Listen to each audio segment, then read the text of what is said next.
The courtroom was silent enough to hear a heartbeat, yet heavy enough to crush one. At the center of that silence stood a little girl, no more than 8 or 9, her small hands trembling around a worn black and white photograph. Her eyes, wide and steady despite the fear swimming behind them, looked far older than her age.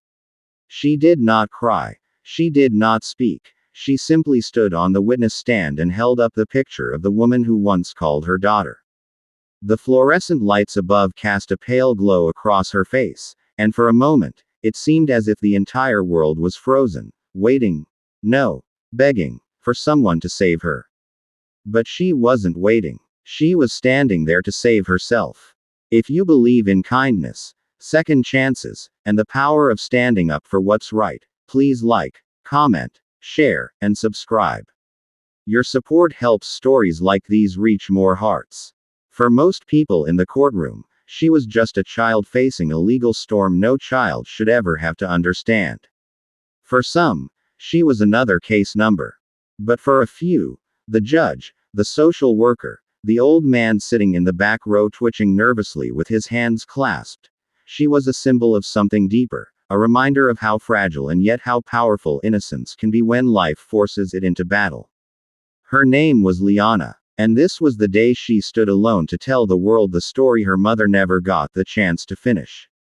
Liana's life had not always been a collection of court dates and broken promises. Once, years ago, her world was tiny but warm.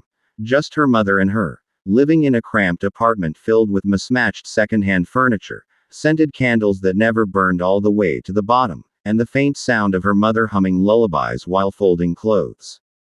Those were the days Liana remembered most vividly. Her mother's smile was always a little tired, a little cracked at the corners, but filled with something fierce and unbroken. She worked 2 jobs, cleaning offices at night and serving tables in the mornings. She always rushed, always ran, always fought exhaustion, but she always made time to hold Liana close before bed, whispering promises of better days. But better days were slow to come, and harder days always seemed to arrive first. There were nights when her mother came home late, her voice shaking when she told Liana that everything would be okay, even though her eyes said otherwise. There were mornings when the electricity didn't come back on, when Liana ate cereal without milk, or when they walked to school because the bus pass renewal had to wait another week. Still, Liana felt safe because her mother's arms were home, and home was enough. Until the day everything changed. That day began like any other, Liana brushing her hair, her mother tying her shoes, both laughing at how slow the old toaster was. But the laughter ended abruptly when someone knocked on the door. A sharp, unfamiliar knock. Liana remembered the way her mother froze, her hand hovering in the air, her eyes flicking toward the door as if she already knew who was waiting outside. And maybe she did. 2 officers stepped into their home, speaking in calm but cold tones. Liana remembered holding her mother's shirt tightly, confused by the tension in the air. Her mother was not crying, not yelling. She just knelt in front of Liana, pressed her forehead against hers, and whispered, "Stay brave for me." Those were the last words Liana heard before her mother was taken away. She never saw her again. In the weeks that followed, Liana was moved to a foster home. Safe, clean, orderly, but painfully unfamiliar. The couple caring for her were kind but distant, cautious in their kindness like they were handling something fragile they weren't sure how to hold. They provided food, clothes, and a bed, but not the warmth Liana needed. Nights were the hardest. She would stare at the photograph tucked under her pillow, the same one she was now holding in court, and imagine her mother walking through the door, apologizing for being late, scooping her into her arms. But reality had other plans. The case details came in pieces, overheard through cracked doors or whispered conversations she wasn't supposed to hear. Words like wrongfully accused, missing evidence, no attorney, and foul play floated around her.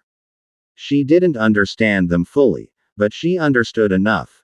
Her mother had been caught in something dark, something unfair, something that should not have ended the way it did. The official notice came weeks later. Her mother had died in custody. Heart failure, they said. Complications, they said. Natural causes. But Liana knew her mother wasn't old, wasn't sick, wasn't weak. Something about the story didn't fit, and deep inside her small chest burned a truth she could not explain. Her mother did not die because she was fragile. She died because she was alone. Months passed, but Liana refused to let her mother's story disappear. Adults gave up. Reports faded. Files got closed, but she held on. She started asking questions. Quietly at first, then louder, then loud enough that people began to listen. Her words, though small, were persistent. Her determination, though childlike, was unshakable. Those questions led her case to a new attorney, then a new social worker, and eventually, to the courtroom where she stood today. She was the youngest person ever allowed to speak in front of the judge for a wrongful death inquiry. And she stood alone. The courtroom smelled faintly of old paper and polished wood. The judge watched her, his stern face softening slightly. The attorneys waited, pens poised. The audience held its breath. Liana pressed the picture closer to her chest. Her voice, when she finally spoke, was small but steady.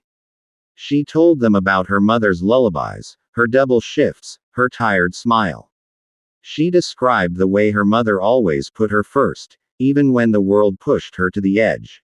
She spoke about the knock on the door, the hollow days that followed, and the night she learned of her mother's death. She didn't use big legal words. She didn't need to.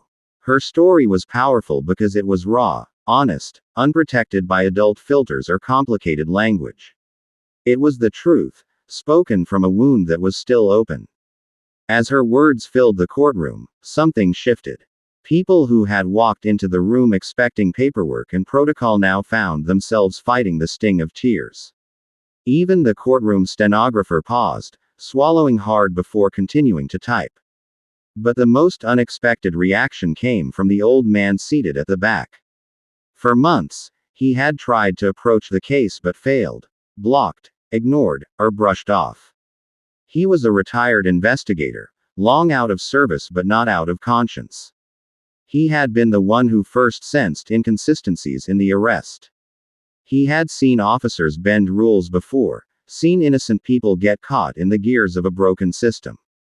When this case crossed his desk, something about the mother's file made him pause.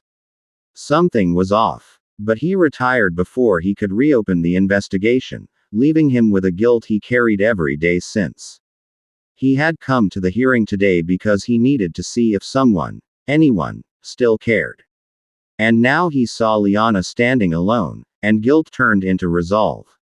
When the judge called for a brief recess, the old man stood and walked toward the attorney representing Liana. His hands shook as he pulled out a worn notebook. It contained names, dates, signatures, observations, patterns he had noticed but never had the authority or time to chase. It was the missing piece. Within hours, everything changed. The evidence ignited a full review. Internal Affairs launched an inquiry. News reporters gathered outside the courthouse as people demanded answers. Liana did not fully understand the chaos, but she felt something she hadn't felt in months: hope. Over the next weeks, hidden truths surfaced.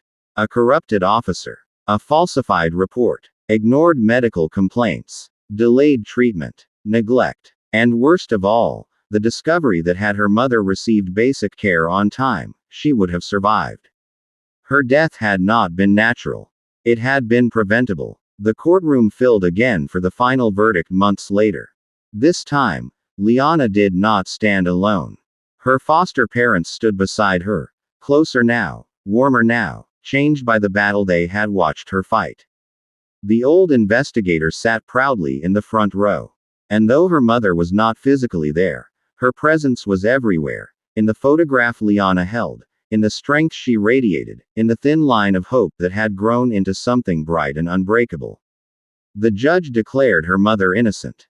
The courtroom erupted into a mixture of relief and sorrow, two emotions that often walk hand in hand. Compensation was issued. Apologies were made. Officials were removed from their positions and charged for negligence. Justice, though delayed, had come. But Liana's story didn't end there. Justice did not erase her pain. It did not bring her mother back. But it gave her something else, something powerful. A voice, a purpose, a belief that even the smallest person can move mountains when fueled by truth. Years passed. Liana grew into a young woman who carried her mother's legacy in her spine, her heartbeat, her courage. She began speaking at schools, shelters, youth centers, anywhere she could find listeners. She told children who felt unheard that their voices mattered. She told mothers who felt unseen that their struggles were real. She told broken families that sometimes justice sleeps, but it never dies, someone just has to wake it up. And every time she spoke, she carried with her the same photograph she had held in court years ago. Because that picture wasn't just an image. It was a promise. If this story touched your heart, even a little, please like, comment, share, and subscribe. Your engagement helps us continue creating stories that matter. Before the ending, please drop a comment with one word: hope. Even now, standing on a stage in front of hundreds, Liana sometimes closes her eyes and hears her mother's last words echoing back to her. Stay brave for me. And she smiles, because she finally understands. She stayed brave not just for her mother, but for every child who has ever felt alone in a world too big, too loud, too unfair. Her bravery became her mother's justice. And her mother's love became her strength. End.